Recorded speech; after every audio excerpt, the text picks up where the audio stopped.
রাসূল সাল্লাল্লাহু আলাইহি ওয়াসাল্লাম খ্রিস্টানের সাথে বসতে পারে, ইহুদির সাথে বসে সনদ তৈরি করতে পারে, মদিনার সনদ।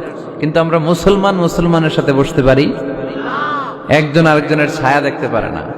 হিংসা, বিদ্বেষ, জেলাসি, অহংকার, ঠিক কিনা? লা ইয়াদখুলুল জান্নাতা মান কানা ফি কলবিহি হাববাতু খারদাল মিনাল কিবর, যার অন্তরে যাররা পরিমাণ অহংকার থাকে সে কশিনকালেও আল্লাহর জান্নাতে প্রবেশ করতে পারবে না। আমরা যেন এই অহংকার থেকে মুক্ত হতে পারি, আমরা যেন ব্রড মাইন্ডেড হতে পারি, আমরা যেন ভিন্ন মতের লোকদেরকে রেসপেক্ট করতে পারি, ভিন্ন মতকেও যেন আমরা সহ্য করতে পারি।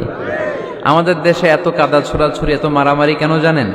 আমরা ভিন্ন মতকে দমন করতে চাই, ভিন্ন মতকে আমরা স্পেস দিতে চাই না, ফলেই এত ঠেলাঠেলি। এজন্য মতামত বিভিন্ন থাকবে। This is the beauty of Islam.